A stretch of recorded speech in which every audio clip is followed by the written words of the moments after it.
الذي نزل الفرقان على عبده ليكون للعالمين نذيرا فتحدى بأكثر سورة من سوره مصاقع الخطباء من العرب العرباء فلم يجد به قديرا وأشهد أن لا إله إلا الله وحده لا شريك له وأشهد أن سيدنا وسندنا وحبيبنا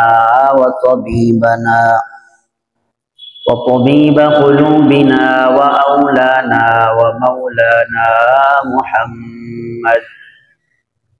وأولانا ومولانا محمدا عبد الله ورسوله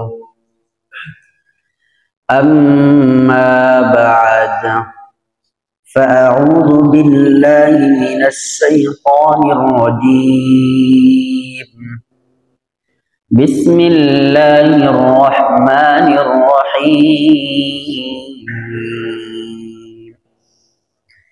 اقتربت الساعة وانشق القمر وقال الله تبارك وتعالى في آية أخرى أتى أمر الله فلا تستعجلوه وقال الله تبارك وتعالى في آية أخرى اقترب للناس حسابهم وهم في غفلة معرضون وعن أنس بن مالك رضي الله تعالى عنه قال إن أهل مكة سألوا رسول الله صلى الله عليه وسلم أن يريهم آية فأراهم القمر شقين حتى رأوا حراء بينهما سبحانك لا علم لنا إلا ما علمتنا إنك أنت العليم الحكيم سبحان الله وبحمده سبحان الله العظيم সকলে মুহাব্বতের সাথে জবান খুলে দুরূদ ইব্রাহিম পড়ি আল্লাহুম্মা সাল্লি আলা মুহাম্মাদিন ওয়া আলা আলি মুহাম্মাদ কামা সাল্লাইতা আলা ইব্রাহিম ওয়া আলা আলি ইব্রাহিম ইন্নাকা হামিদুম মাজিদ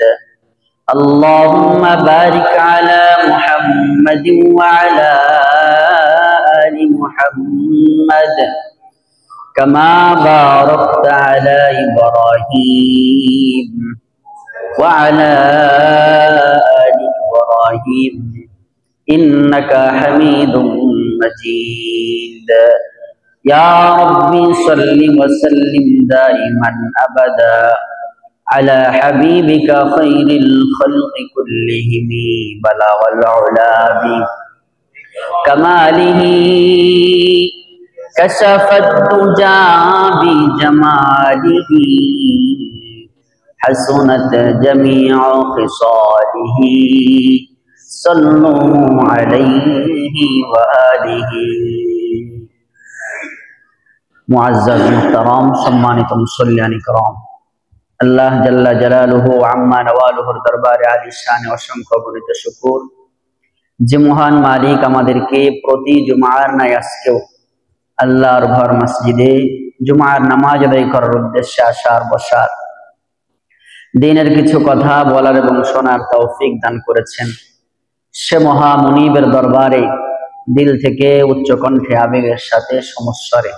মালিকের দরবারে শুকরগুজার হই শুকরিয়া আদায় করি পড়ি আলহামদুলিল্লাহ